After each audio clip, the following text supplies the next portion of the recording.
Alô, pessoal, tranquilito no mais? Conversei com o Dr. Fernando Garcia, consultor agronômico e professor da Universidade Nacional de Mar del Plata, na Argentina. Conversamos sobre a agricultura da Argentina, manejo de solo, adubação e muito mais. É imperdível! Pessoal, com muito prazer, eu estou com Fernando Garcia, da Argentina, um querido amigo meu de muitos anos. O Fernando Garcia é doutor pela Universidade de Kansas, nos Estados Unidos. Ele foi pesquisador do INTA, que é similar à Embrapa aqui no Brasil. Foi diretor do International Plant Nutrition Institute, o IPNI, na Argentina, para o Paraguai, para algumas regiões ao redor da Argentina. Atualmente, o Fernando é professor na Universidade Nacional de La Plata e, além disso, é um importante consultor para cultivos, para produtores rurais lá na Argentina. Fernando, muito obrigado pela sua presença aqui. E é uma enorme satisfação te receber aqui no canal do Zé Adubações. E nós vamos falar sobre a agricultura da Argentina e depois um foco mais em nutrição e adubação nesse país. Fernando, por favor, será que você poderia dar um panorama da agricultura na Argentina? Sí, en primer lugar, Nelson, agradecerte, muy obrigado por la invitación a conversar contigo y conversar con toda la audiencia de esta serie de seminarios que haces en línea, que son muy exitosos, muy interesantes y uno aprende mucho viéndolos. Así que esperemos que hoy contribuyamos también para este propósito. Sí, como vos bien dijiste, hay toda una historia de la agricultura acá en Argentina. Probablemente, en un resumen rápido, podemos comentarles a todos que la agricultura argentina es bastante nueva, comparada a otras agriculturas del mundo, obviamente. Tuvo un periodo histórico en el cual nosotros hacíamos mucho en toda la región que corresponde a las Pampas y también un poco para la región de lo que nosotros conocemos como el noreste y noroeste argentino, una región característica de lo que es el Chaco, el gran Chaco sudamericano. Tenemos Chaco en Bolivia, Chaco en Paraguay, Chaco en Argentina también, hacia el norte. Bueno, todos esos suelos de las Pampas y del Chaco, suelos muy fértiles originalmente, originados por sedimentos loésicos que vinieron de los Andes. Son jóvenes, suelos jóvenes. Eso ocurrió allá por el Cuaternario, ¿no? Hace muchos años para nosotros, pero poco tiempo para el planeta.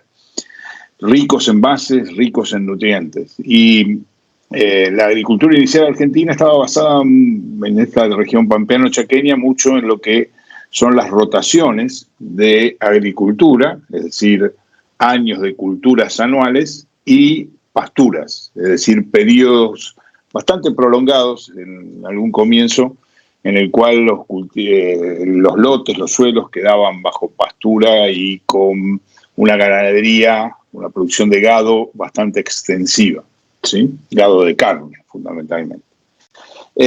A partir de los años 80, yo les diría, empezó a notarse mucho una expansión de la agricultura, eso que quiere decir periodos más largos o incluso agricultura continua, de culturas anuales, reemplazando a esas pasturas, entonces generando una agricultura con mayor nivel de extracción de nutrientes, vamos a hablar luego de fertilidad, pero también de mayor intensificación. A partir de los 80 empezó a aparecer mucho más fuerte el cultivo de soja y a partir de los 90, hasta ese momento era toda agricultura con remoción, con labranza. A partir de los 90, apareciendo muy fuerte el sistema de siembra directa, de planteo directo. De hecho, allá por 1996 apareció la soja RR y de la mano de soja RR resistente a glifosato y la siembra directa, una expansión muy fuerte de la agricultura, expansión del área agrícola, mayores rendimientos, mayor uso de tecnologías y bueno, toda una serie de tecnologías a partir de ahí, desde que empezaron allá por los 70 con los híbridos de maíz, después, bueno, la soja resistente al glifosato, la siembra directa. Vamos a hablar un poco de nutrientes, pero también posteriormente en los 2000 la agricultura de precisión y bueno, toda una cantidad de tecnologías que hacen que hoy en día Argentina esté en los últimos años ya produciendo en 40 millones de hectáreas alrededor de 130, 135 millones de toneladas de grano. Los últimos 3 años fueron un poco difíciles para nosotros porque ocurrieron 3 eventos de la Niña, que en particular para Argentina es periodos muy secos, especialmente la última campaña, del año 22-23, que fue particularmente muy seco y tuvimos rendimientos muy, muy pobres en muchas zonas del país. Pero bueno, eso es a grandes rasgos. En nuestra agricultura también tenemos, por supuesto, producción de leite, bueno, y otras agriculturas regionales, pero la extensiva de la región de las Pampas y del Chaco es más o menos lo que yo te fui comentando, Nelson.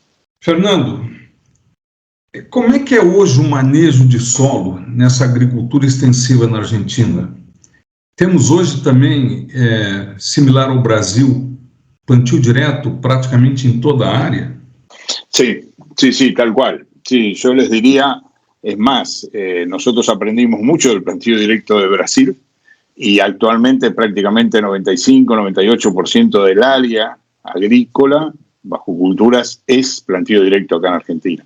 Es muy similar a, yo les diría, Uruguay, Paraguay, Brasil, Argentina, gran parte de todo el este de Bolivia, que son las zonas que he trabajado y recorrido más, todas esas zonas, muy predominante todo lo que es el plantio directo, casi exclusivamente, ¿no? Fernando, aí também é crescimento, que nem aqui no Brasil, de plantas de cobertura, que nós temos hoje, né, esforço tremendo para sequestrar carbono, colocar plantas com raízes profundas para reciclar nutrientes. E, além disso, nós também temos crescimento bastante grande da integração lavoura-pecuária, com muita tecnificação. Tanto essas plantas de cobertura como a integração lavoura-pecuária, que no Brasil está crescendo, ahí en Argentina es similar también. Sí, probablemente hay algunas diferencias que podemos marcar, Nelson, que son bien interesantes. Recuerden que nuestra agricultura tiene 2 diferencias muy fuertes con la agricultura tropical o la agricultura que uno puede ver en Brasil, incluso en el sur de Brasil, que es que nuestro clima es templado, ¿sí? Tenemos muchas menos temperaturas, menos precipitaciones, y tenemos una fuerte diferencia en cuanto a suelos, ¿sí? Los suelos de ustedes, fundamentalmente, según la clasificación del Soil Taxonomy de Estados Unidos, que es la que se usa más acá en Argentina, son oxisoles, ultisoles, suelos rojos, latosoles, para José. Nuestros suelos son suelos de pradera, son más molisoles predominantemente, alfisoles, y digamos, ese tipo de suelos, digamos que presentan horizontes superficiales con altos contenidos de materia orgánica, mucha riqueza en bases, pH generalmente neutros, a diferencia un poco de pH es pH, ¿no? pH neutros a diferencia de lo de ustedes.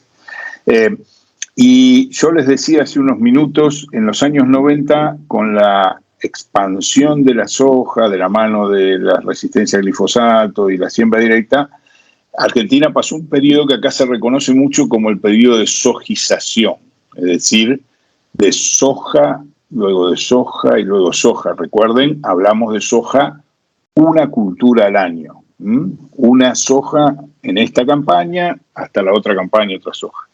Eso se alternaba un poco con un sistema de doble cultivo, que es un trigo y que atrás de ese trigo inmediatamente se sembraba una soja, ¿sí?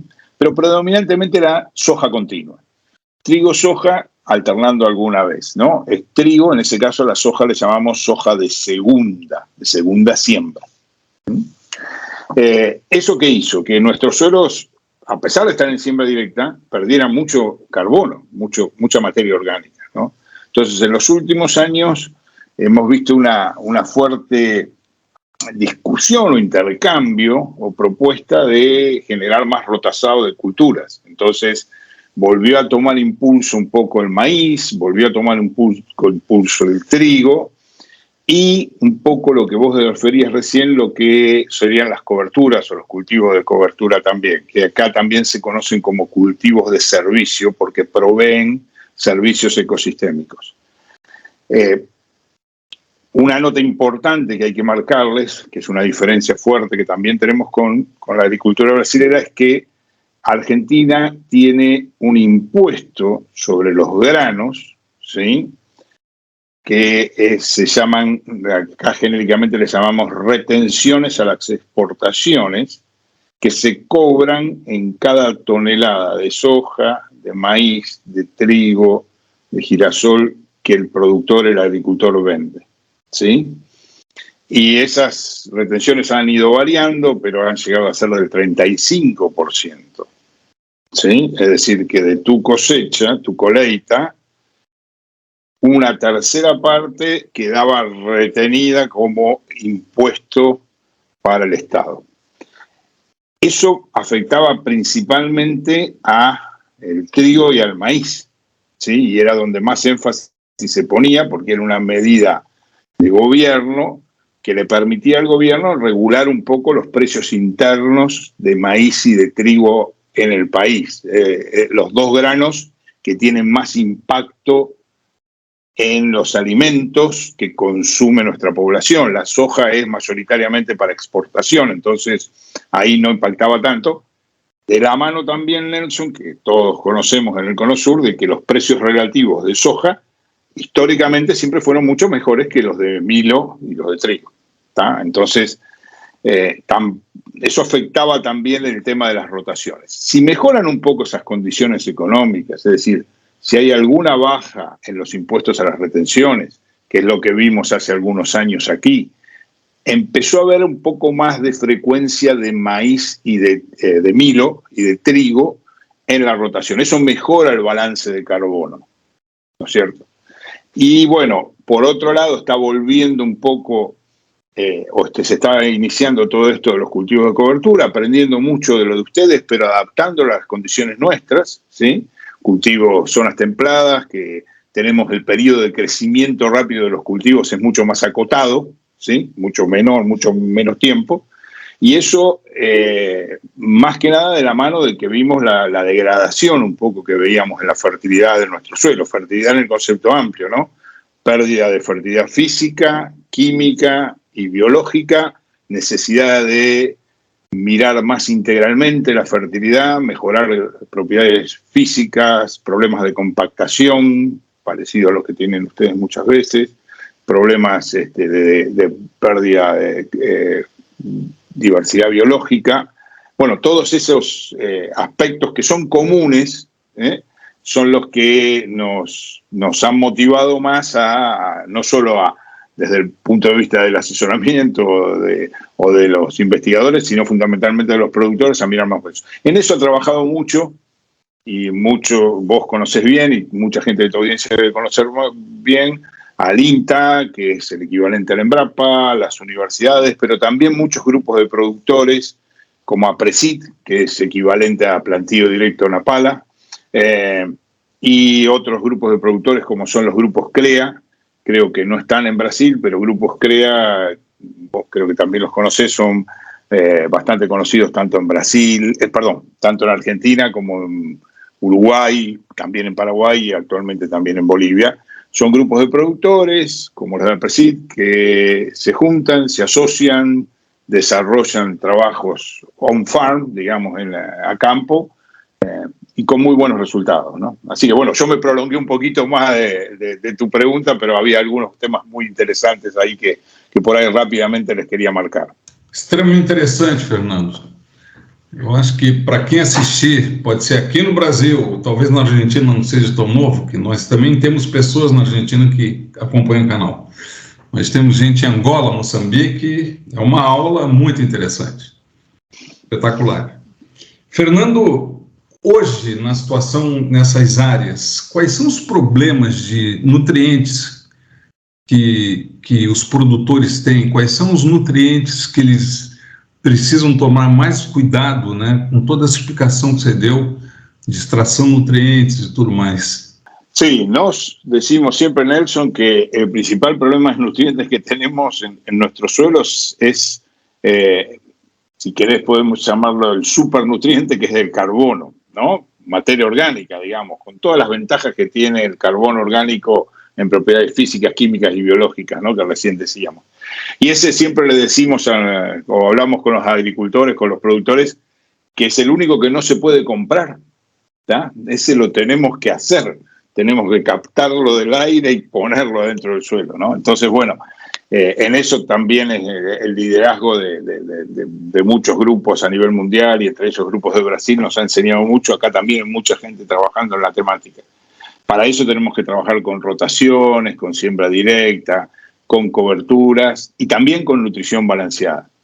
Y si uno mira el tema de nutrición, los problemas que hemos tenido es que, si bien partimos de suelos fértiles, muy fértiles, con alto contenido de materia orgánica, en muchos casos alto contenido de fósforo, aún todavía el día de hoy con altos contenidos de potasio y de bases, actualmente los balances negativos, y cuando yo hablo de balances negativos les estoy diciendo que extraíamos con granos, con forrajes, con fibras, todo lo que cosechábamos, muy superior a lo que le devolvíamos vía adubo, mineral o a orgánicos o a estiércol o cualquier otro producto, mucho menos devolvemos devolvemos que lo que aplicamos.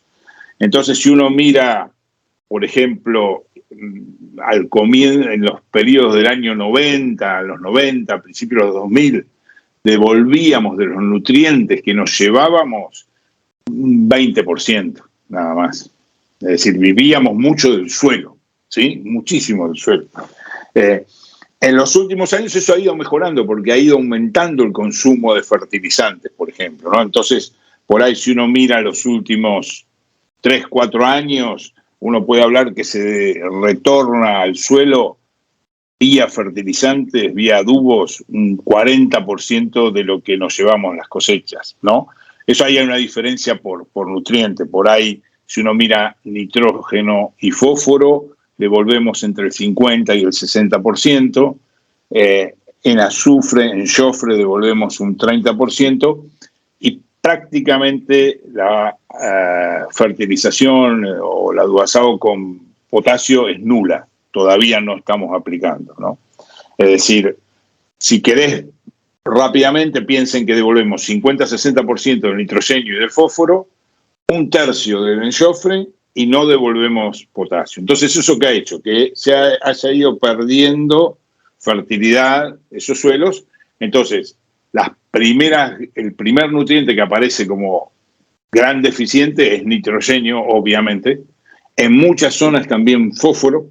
Hay muchas zonas, en particular de la región pampeana, que muy parecido a Uruguay, tienen bajos niveles de fósforo original, nativo, pristino.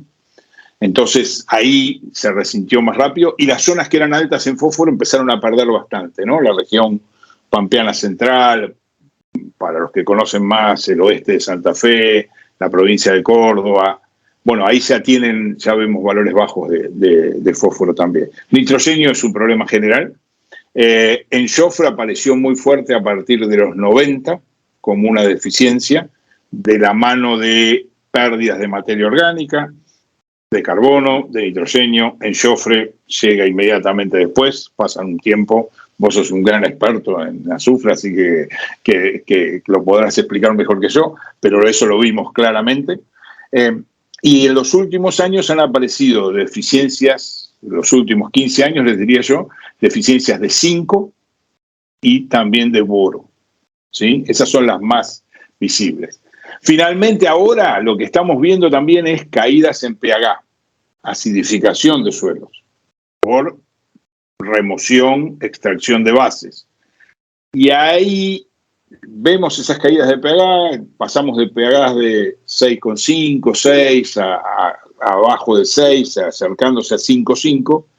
No hay todavía problemas de toxicidad de aluminio, acuérdense que los materiales originales nuestros no son sesquióxidos de hierro y aluminio, arcillas cauliníticas, son arcillas silíticas, morilloníticas, 2,1, tienen bajos contenidos de aluminio, pero bueno, es algo que tenemos que poner el ojo. Nosotros decimos que en el semáforo, no lembro cómo se dice semáforo en portugués, pero rojo, amarillo y verde, ahí estamos con semáforo amarelo, ¿no? Estamos amarillo. Así que hay que poner un poquito el ojo en eso también. E em relação à adubação, aqui no Brasil, não é? Principalmente nas regiões de maiores extensões, no Cerrado, em propriedades maiores, mas mesmo nas menores, no plantio direto, está havendo uma grande tendência de aplicação de todo adubo em cobertura a lanço, para ganhar tempo na hora de plantar, para ser mais eficiente e mais rápido na hora da semeadura. Está acontecendo a mesma coisa na Argentina, ou ainda os produtores colocam adubo em linha, ou é que nem aqui no Brasil que essa prática está se disseminando? Sí, es interesante eso, Nelson, y nosotros lo vimos. Yo lembro una anécdota. En marzo del año 2000, hace 23 años, por invitación del doctor Yamada, un amigo común, que era director de IBNI en Brasil, fuimos con un grupo de productores y colegas, ¿no? y agrónomos.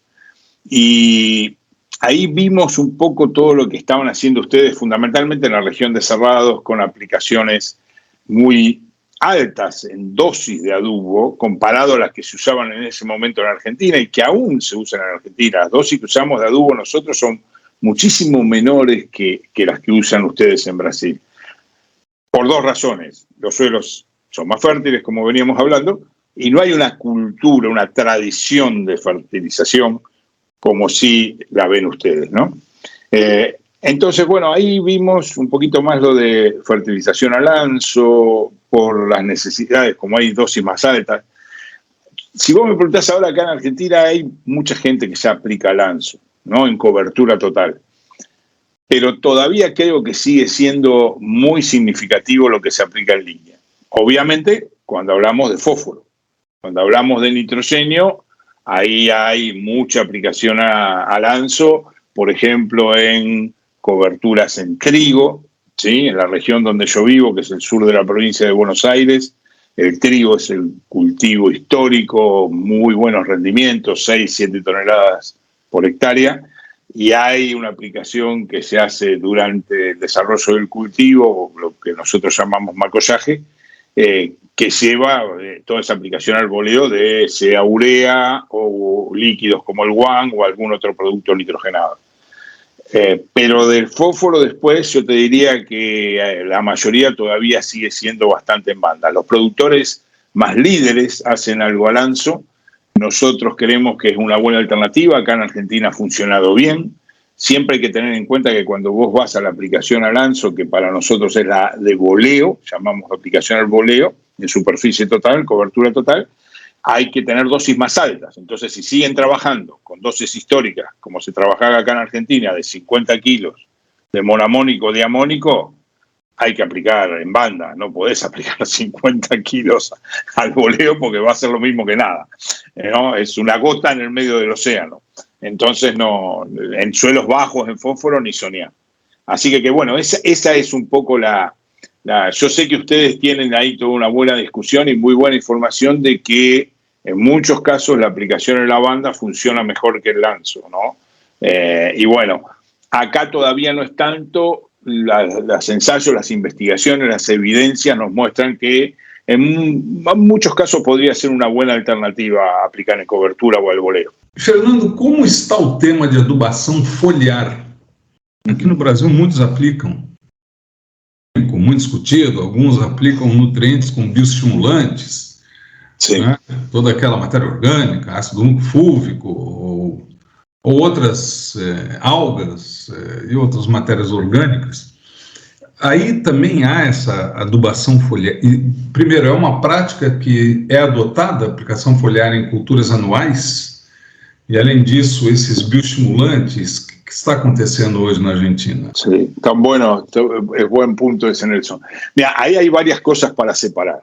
Primero yo te diría, si uno dice aplicación foliar de nutrientes, siempre hay productos en el mercado y siempre el mercado los ofrece, y hay culturas como por ejemplo la papa, ¿no?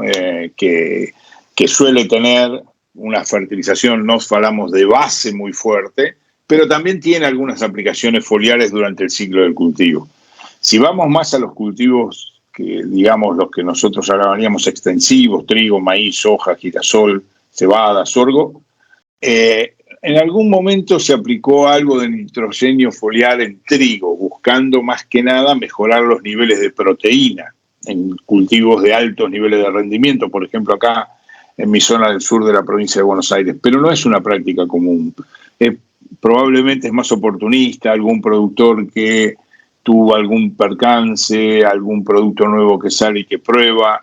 Yo personalmente, y esta es mi opinión obviamente, creo que tendríamos que buscarle más por el lado de los foliares el día de mañana cuando veamos más temas de micronutrientes en particular, ¿no? Obviamente cuando hablamos de nitrógeno, de fósforo, de enxofre, el día de mañana de potasio, que está apareciendo algunas deficiencias en la provincia de Entre Ríos, cerca de Uruguay, cerca de Brasil, ahí tienen que ser aplicaciones de base y bueno, algunas correcciones muy oportunistas pueden ser, es decir, no es una práctica, yo no te puedo decir el mercado, ahora no lo tengo en la cabeza, pero no es un mercado muy grande, es mucho más chico que el de ustedes. Dicho eso, vos mencionaste foliares en cuanto a nutrientes. Luego está la explosión de los biológicos, ¿sí? Falo explosión de biológicos porque realmente es una explosión total, que obviamente nos interesa a todos, ¿sí? Todos buscamos esa agricultura más verde, y ahí han aparecido cualquier cantidad de productos en los últimos años, del mercado internacional y muchos desarrollos locales también. En Argentina, como Brasil, como Uruguay, como Paraguay, como Bolivia, tiene una larga tradición de inocular sus cultivos de soja con Rhizobio, captando nitrógeno del aire. Yo siempre digo que gracias a Dios que está el Rhizobio, porque si no, en Argentina no hubiera habido soja, si hubiera que haber aplicado nitrógeno, ¿no? Pero bueno, esa capacidad increíble del Rhizobio y la cultura de inocular llama la atención para decir, bueno, puedo inocular con otros tipos de microorganismos, puedo aplicar bioestimulantes en sí. Bueno, dicho esto, hay una explosión muy grande. Adopción todavía es incipiente en cuanto a bioestimulantes o en cuanto a algunos biológicos. Pruebas de productores, muchísimos productores están buscando, pero no masivamente, no es algo que se ha adoptado, es algo que se está probando.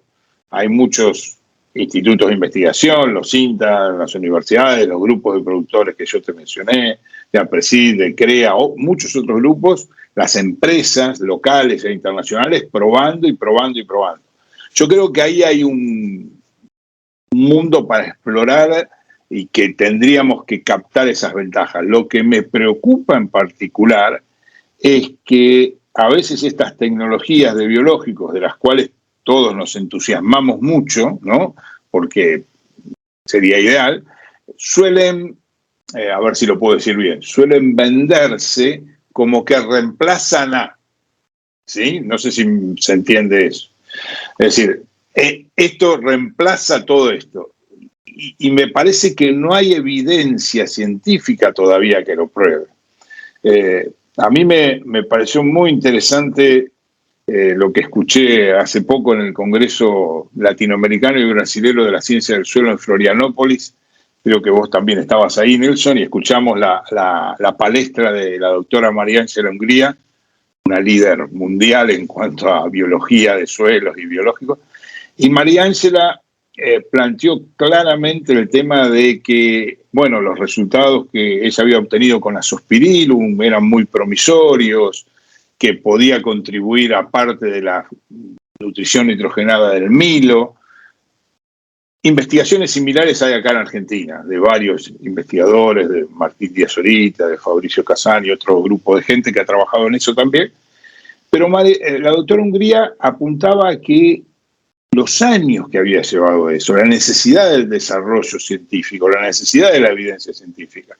Y a mí me preocupa a veces un poquito eso porque uno ve productos que salen a la venta y bueno, tienen un ensayo que dio bien. Y entonces me parece que eso ahí tenemos que trabajar un poco más todos, ¿no? Productores, asesores, institutos de investigación, todos juntos para decidir de una manera más adecuada esto de seguir buscando ser eficientes, ser efectivos, ser eficaces para esa agricultura sustentable, una agricultura que queremos que sea más verde, obviamente, que tenga menos impacto ambiental, pero lo que yo no quiero es que por apurarnos y hacer mal las cosas, un poco acá nosotros en Argentina decimos quememos una tecnología buena. Como quemar sería como que la perdamos, ¿no? En definitiva, alguna vez yo lo vi hace muchos años, vos y yo ya tenemos unos años en esto y lo vimos que hace algunos años estaba, con esto se soluciona todo, y no era así, y lamentablemente la gente después queda como enojada, ¿no? Y dice, eso no sirve. No deberíamos ir a eso, deberíamos mejorar un poco eso. Así que bueno, hay mucha explosión. A tu pregunta concretamente, hay muchos de esos desarrollos, muchos muy interesantes, hay que seguir evaluándolos y me parece que eso, de la mano de los cultivos de cobertura que están creciendo mucho, que se está trabajando muchísimo en cultivos de cobertura más que nada del periodo invernal, ¿sí?, que aportan carbono, que mejoran las propiedades físicas del suelo, mejoran la densidad aparente, mejoran la diversidad biológica, no solamente de una especie, sino ya policulturas, ¿sí? Buscando que una de las especies que yo pongo mejore la provisión de nitrógeno, la otra mejore la diversidad biológica, la otra mejore los aspectos de compactación. Eso me parece que hay un mundo que es fascinante. Y te digo una última, y discúlpame que me voy muy largo, algo que tenemos que trabajar mucho también acá en la Argentina, y no sé si, no lo he visto tanto en Brasil, vos me dirás, es en los que yo diría que son los reciclados, ¿no? Efluentes de lechería, de producción de suinos, de producción avícola. Bueno, ustedes tienen mucho de esa industria en el sur de Brasil, en Santa Catarina, ahí han trabajado. Bueno, acá se está empezando a trabajar. Yo creo que ahí hay mucho futuro para el manejo de la nutrición y del suelo, ¿no? De esa fertilidad física, química y biológica del suelo también. Así que hay cosas muy lindas para que trabajemos y muchos desafíos que, como yo le digo siempre a la gente joven, son oportunidades, ¿sí? Un desafío es una oportunidad en realidad. Parece que es una amenaza, un desafío, un problema. No, atrás hay una oportunidad. Y esa oportunidad hay que buscarla y evaluarla y trabajarla y tenemos mucho futuro en todos esos temas. Fernando, excelente. Muitas coisas que você fala são muito similares ao Brasil. Aqui também há uma explosão de orgânicos, alguns funcionam provavelmente muito bem, outros não. Mas eu acho que precisamos, com o tempo, aprender o que realmente interessa e o que realmente reemplaça, né, que você fala. Mas com o tempo, né, esperamos que tudo se avance. Fernando, e quais são os principais avanços no campo de nutrição de plantas que a pesquisa argentina vem obtendo, de manejo de solo? O que o INTA, as universidades, o que o pessoal aí está conseguindo, talvez, em relação a carbono e outras questões? Sí, interesante también eso, Nelson. Yo creo que se ha avanzado muchísimo, ¿no? También si, viste que cuando uno va cumpliendo años, un poco hace muchas historias y anécdotas, decimos, ¿no? Y yo siempre decía, ya a principios de los 2000, que Argentina estaba un poco atrás en términos de fertilidad y nutrición, muy atrás de Brasil, muy atrás de Uruguay, incluso atrás de Paraguay, muy atrás de Chile, ¿no? Los países que me tocaba trabajar. Pero básicamente había una razón, nuestros suelos eran muy fértiles, entonces no hubo una necesidad tan marcada. Bueno, con la degradación, la pérdida de fertilidad de los suelos, hubo mucho trabajo. Y la verdad es que tanto INTA, las universidades y muchos grupos han hecho mucho y muy buen trabajo.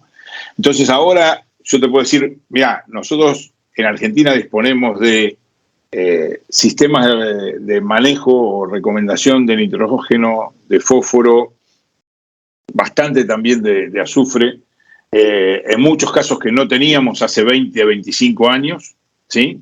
Y se sigue avanzando en eso. Por ejemplo, yo creo que desde el punto de vista de nitrógeno, Argentina tiene mucha y muy buena información de cómo manejarlo en gramíneas, ¿no? En milo y en trigo, que por ahí también las puede tener Uruguay probablemente, pero yo no las veo muy claras en Brasil o en Paraguay o en Bolivia, ¿no? Probablemente porque son agriculturas más tropicales y ahí el nitrógeno es más difícil de manejar con tanta lluvia, cambios de temperatura. Pero en las agriculturas templadas, diría Uruguay y Argentina, bastante más información. En eso creo que se ha avanzado mucho usando análisis de suelo que mira nitratos, por ejemplo, análisis de suelo que mira la mineralización de nitrógeno durante el ciclo de cultivo, monitores a través de uso de clorofilómetros, del SPAT, que vos conocés también muy bien, o los sensores, así que hay bastante trabajo en eso.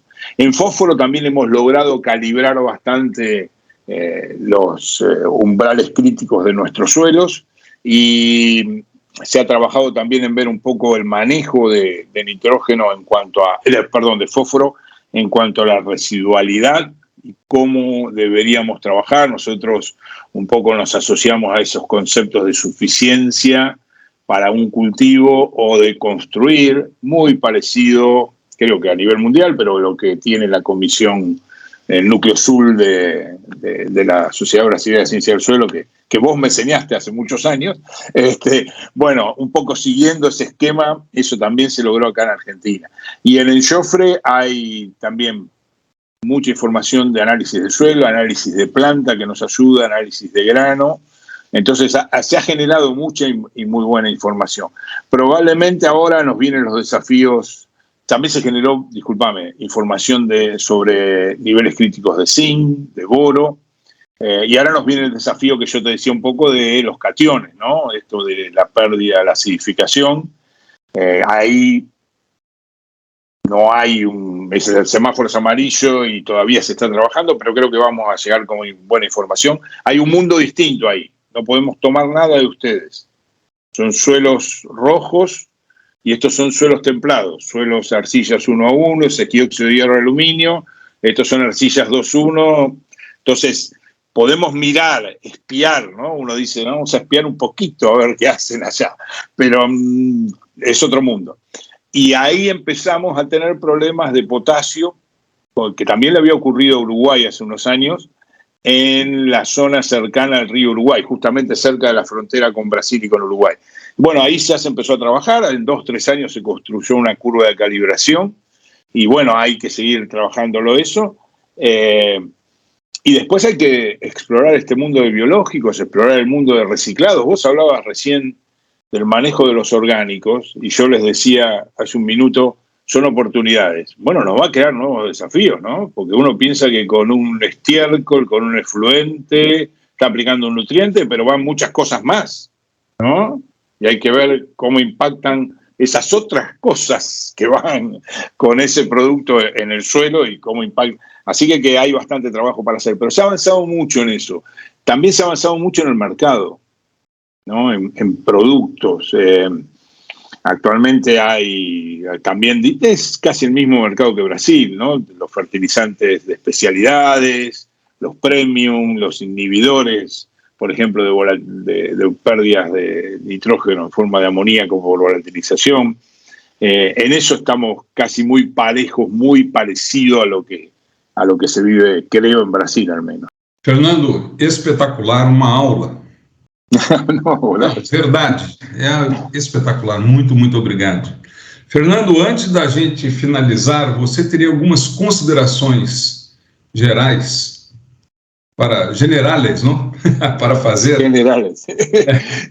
Sí, yo creo que, como les decía hace un ratito, ¿no? Uno después de tantos años acumula historias y por ahí la gente joven va a decir, otra historia más.